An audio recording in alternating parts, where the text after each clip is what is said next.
Welcome, and thank you for joining me for another episode of Sexual Assault Survivor Stories, the SAS podcast, coming to you from the Podvlog studio in St. George, Utah, and produced by Markel Consulting, LLC. I'm your host, Dave Markel.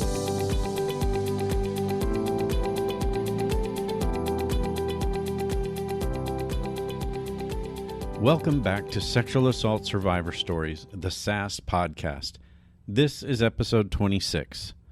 I'm honored this week to introduce you to one of my very best friends, who is also a work colleague and the executive director of the Jan Broberg Foundation, Alan Manwaring.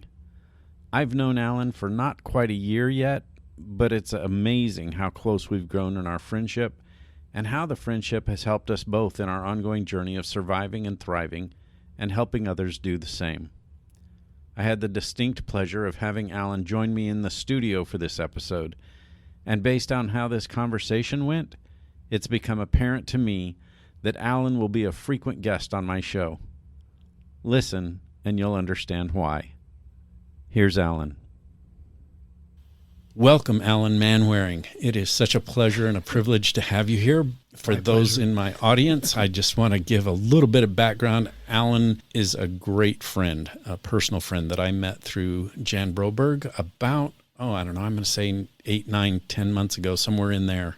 He and I worked together on the Jan Broberg Foundation and doing some consulting, but he actually has the official title of executive director of the Jan Broberg Foundation.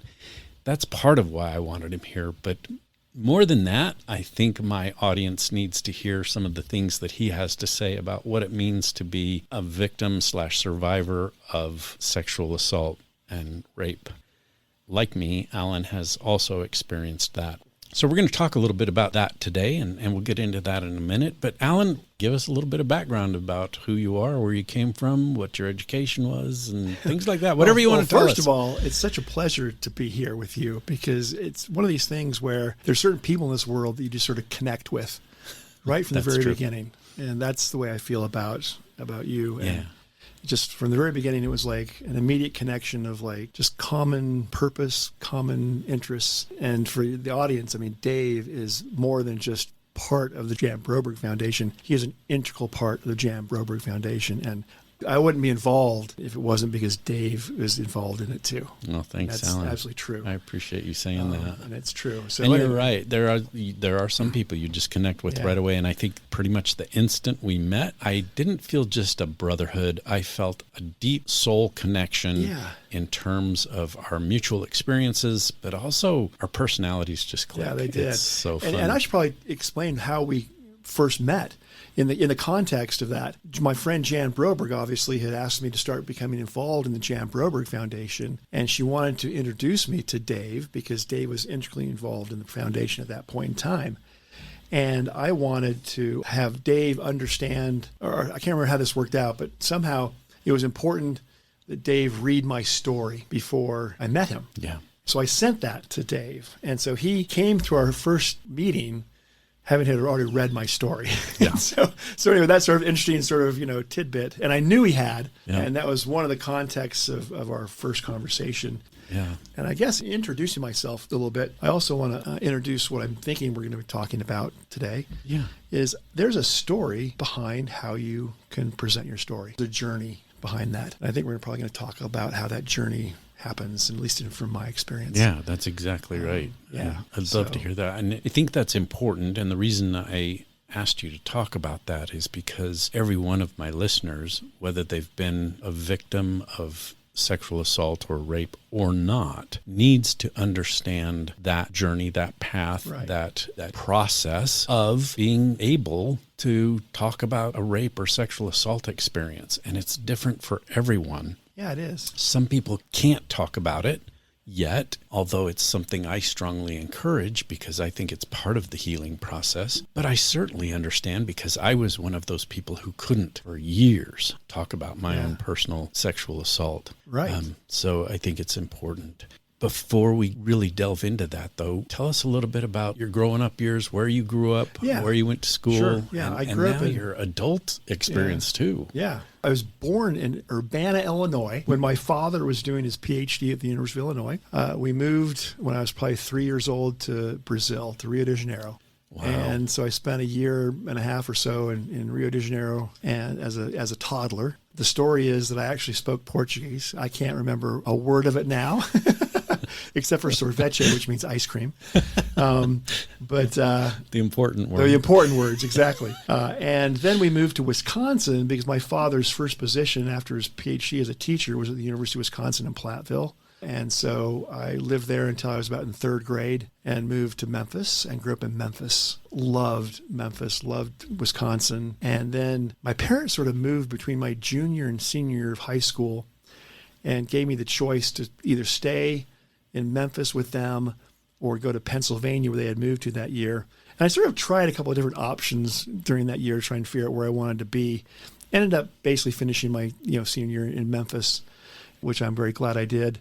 Then I went off to school at BYU. I went on an LDS mission after that for 2 years in Bolivia. It was like being on a camp out for 2 years because I was in the Altiplano my whole mission among the Aymara people on Lake Titicaca at 13,000 feet. Wow. We wore Levi's and hiking boots, not the normal suit attire you'd see most LDS missionaries running around in. It was also very service-oriented, the work we were doing, service-oriented than proselyting. Not that proselyting is not wonderful and fantastic, but ours is a little more service-oriented, which I think was interesting. Anyway, so I had been an exchange student in Guatemala when I was 15 years old. So I already had sort of a basic gist of Spanish to a certain extent. Because of my father's experience, he was a political science professor at the University of Memphis at the time. And I was growing up and was like programs to Mexico and things like that and Costa Rica. So I spent a lot of time in South America and things like that as a kid growing up. Amazing. And then by the time I came for my mission, my parents had relocated to Washington, D.C.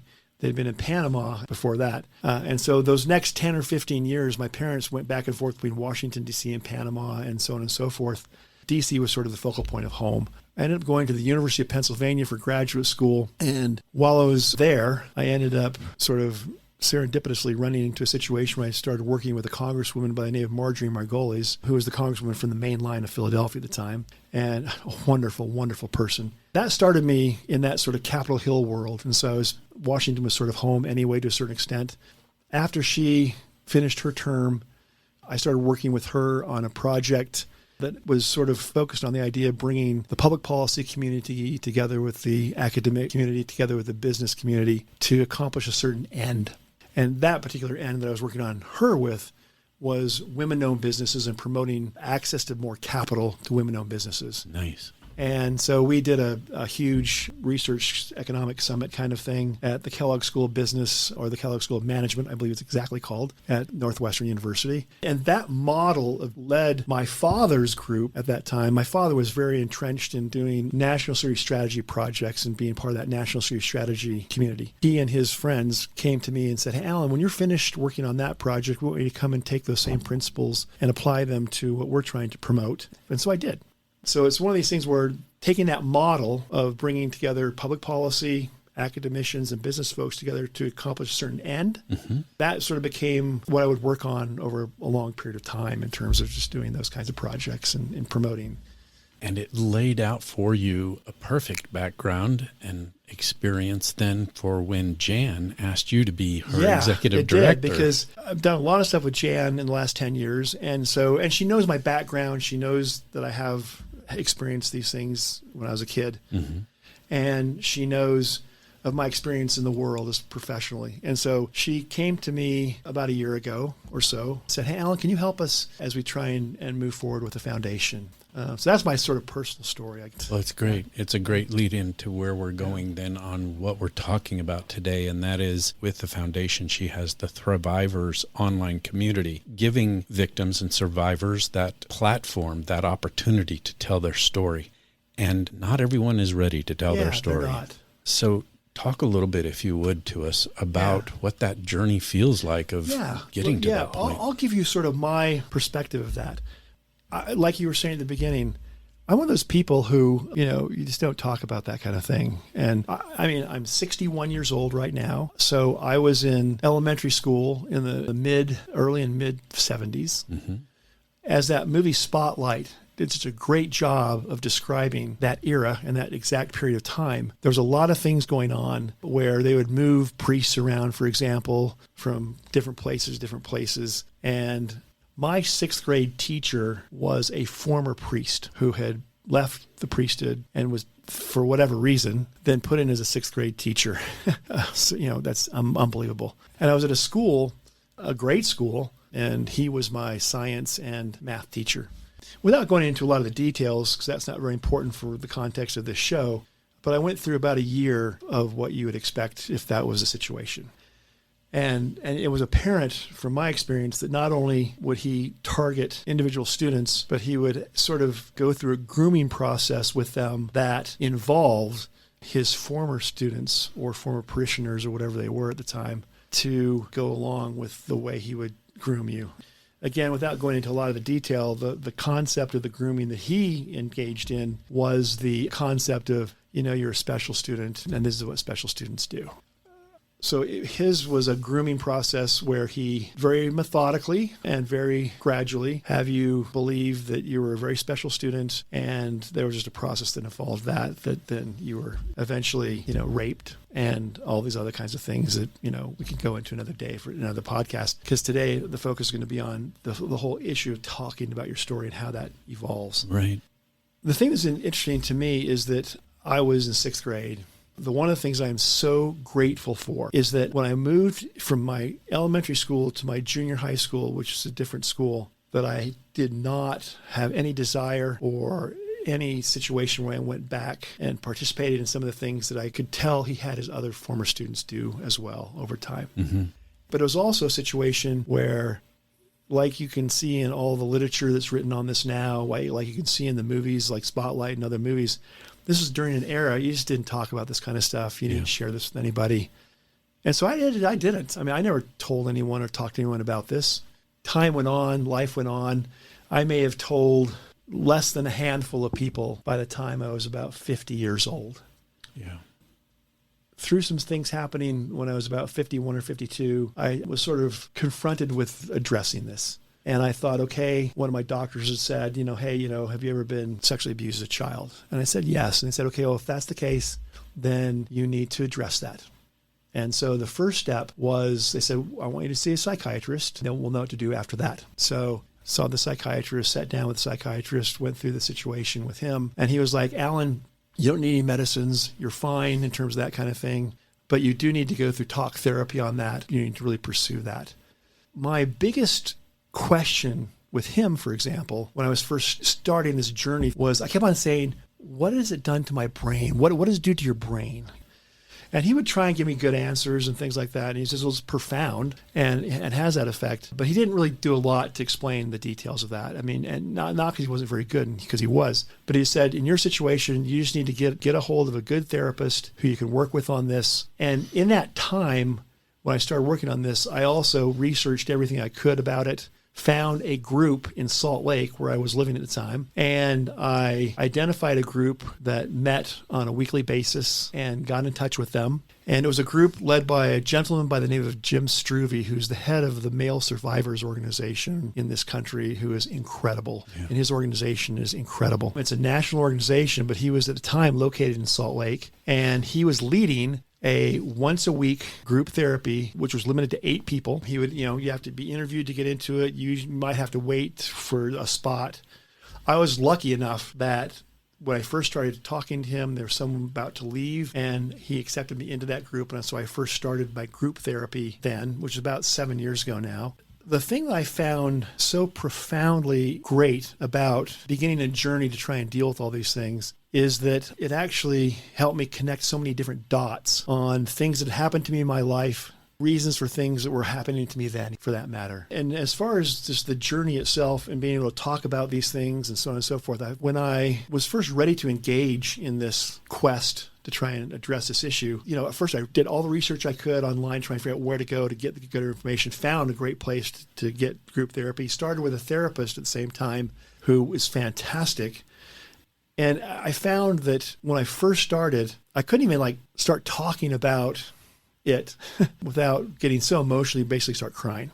And I found over time that's very normal. That if you're first starting to talk about it with people, that it's really just very hard to start talking about it without even getting profoundly emotional. And then as time progressed, and as I was working through both the group therapy and the individual therapy, you find that it's much easier to talk about. And you can actually sort of talk about things in a very normal, conversational kind of way without getting super duper flustered or emotional.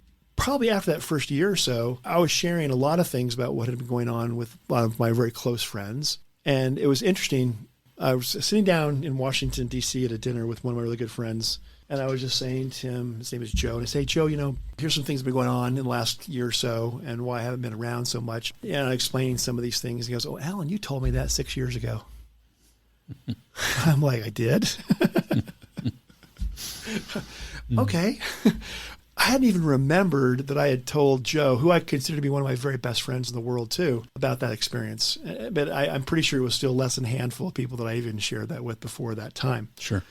I found that interesting. Didn't really remember I even shared that with them. I continued to work in my group. For example, I ended up attending one of their weekend of recoveries. This male survivors organization sponsors these male recovery weekends. One's in Alta, one is in Ohio, one is in Washington State every year. And I got the courage up to go to that. It took me longer than I probably should have, and it took me longer than most of my cohorts probably would have taken them. My support group at the time was fantastic and very supportive of me doing that. I found it remarkably healing in the context that even in my support group in Salt Lake at the time, where there's 8 of us, and they all have different stories, but like in some people's situation, it was their fathers, for example, or an uncle or a friend of the family kind of thing. Yeah.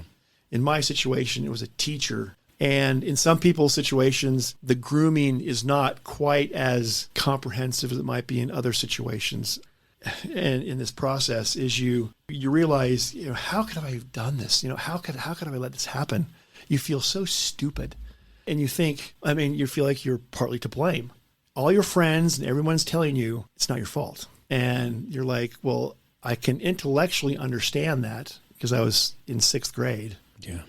But I don't emotionally understand that. And so I used to always define the healing process as trying to bring the understanding that it's not your fault from an intellectual perspective in line with your emotional understanding of that and trying to bring those closer together all the time. That's one of the things I always felt like that's part of the process that's so important in healing. Because you feel like, how can this is so stupid? But my point of this was, when you go to that weekend of recovery, you're put into these small groups where your stories are more similar to the guys you're in that small group with on a national level than the guys you might be working with on your local support group. And that opens your eyes even more because you're like, oh my gosh, this didn't just happen to me. It happened to other people too. By understanding that, it brings that emotional understanding of the fact that it's not your fault much more in line with intellectual understanding it's not your fault. Yeah. I went to this level 2 weekend of recovery this last summer. And again, your eyes open even more when you're in your small groups and you see the commonality of experience, the commonality of the effects of that experience. I remember sitting in my small group this last summer and one of the guys was saying, here's how I feel. It was a thing where in his situation, he had been physically abused a lot during his abuse as well. And so he felt like he was always attracted to physical abuse. And so the question was, well, you guys have had different experiences probably, but are you attracted to the same situations you had when you were abused? And the commonality of that is, yeah, you are, for the most part.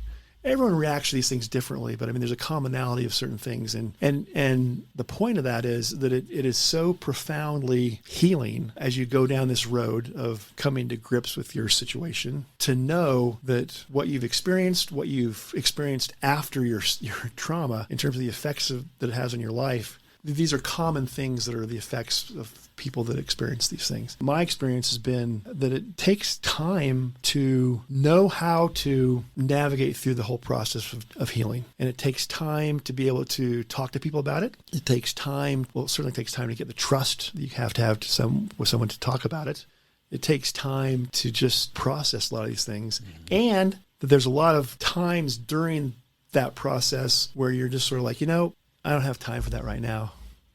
I don't have the emotional capacity for that right now. Yeah. I don't have the focus for that right now. And that's okay.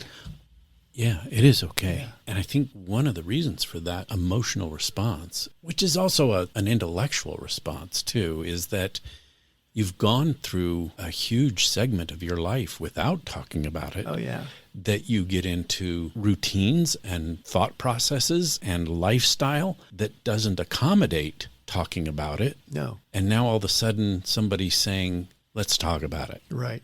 There's part of you that says, yes, I know I need to talk about this. I want to talk about this. But there's another strong part of you that says, I don't want to talk about this. I don't have the time for this. And some of that's emotional and some of it's actual logistical aspects of your life that don't really concur with taking the time to talk about it, because it does take time, energy. Right? Or the energy. Right. Yes. One of my just recent guests, Julian Jones, even said at the very beginning of our talk was that his coping mechanism was to not talk about it. Oh, yeah.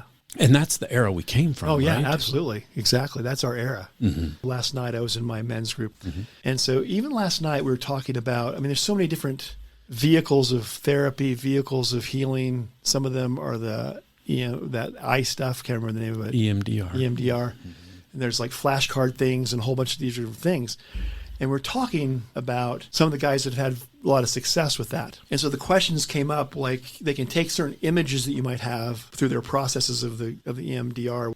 They can take those images and have you recalibrate your response to them to a certain extent. And so you're not as traumatized by those images anymore that are going to flood your mind on occasion no matter what. And so one of the questions that came up last night was, okay, well, how do you take certain images and recalibrate them without having them activate, sometimes called trigger, or activate your experience and then have you relive it to a certain extent? Because one of the most common things from my experience is the resistance to dealing with this, to talking about it, to focusing on it, is you don't want to be activated. You don't want those images to come back into your mind and to have you relive certain things, and you just don't want that. And so you'll do anything you can to resist that. Yeah. That's certainly my experience. It is my experience to this day. Yeah. I'm too afraid to do the EMTR stuff because I just don't want, and my friend's like, hey, Alan, it works. It's good. And I'm like, I'm not there yet because I'm so afraid. I'm so afraid because I don't want to have to relive things and because it's just not good. It's not where you are yet. It's not where I am. And it's not where I am now. I want my listeners who are in the same logistical place emotionally and cognitively as you are to understand that's okay. It's okay. Yeah, exactly. Yes. I think that's the other thing. And the first people that will tell you that will be the guys in my group, for example, who will say, you'll get there.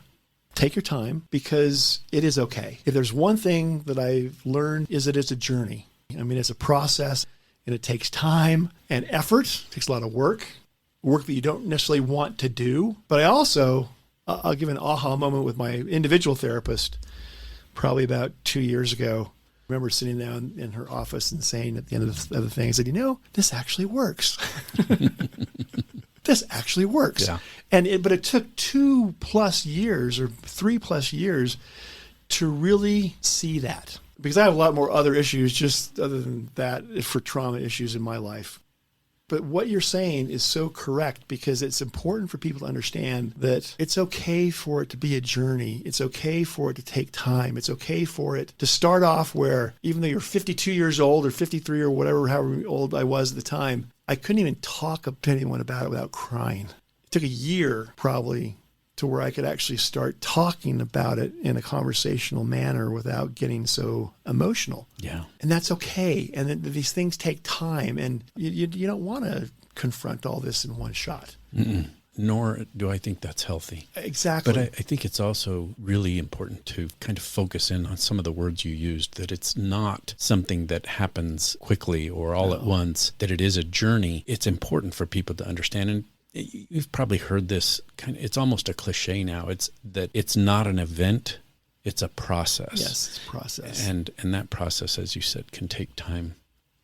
Alan, I'm really interested in hearing more about this, and I know my audience is too. Okay. And I would love to have you come back and kind of expound on some of the points that we've already touched on. Yeah. I think this could even be, between you and I, a series. And I would love to have that happen if you're willing to do that. I'm willing to do that.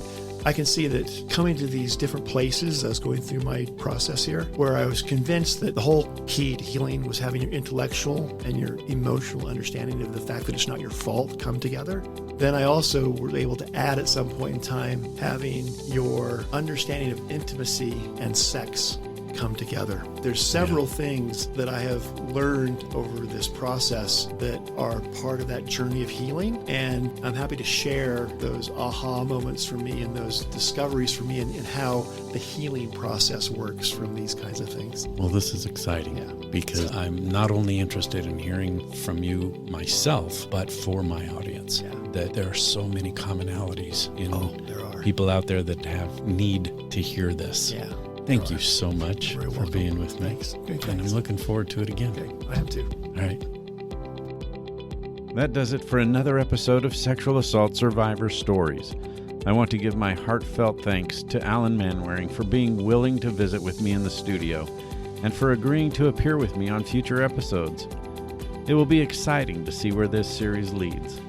And thank you for listening in. I hope you benefited from our conversation today, and that you'll listen to other episodes and gain knowledge, insights, and new perspectives as we do our best to help bring justice to victims and survivors of rape and sexual assault. Please share this podcast with everyone you know, and you'll also be helping in these efforts. And remember to start by believing. We'll see you next week.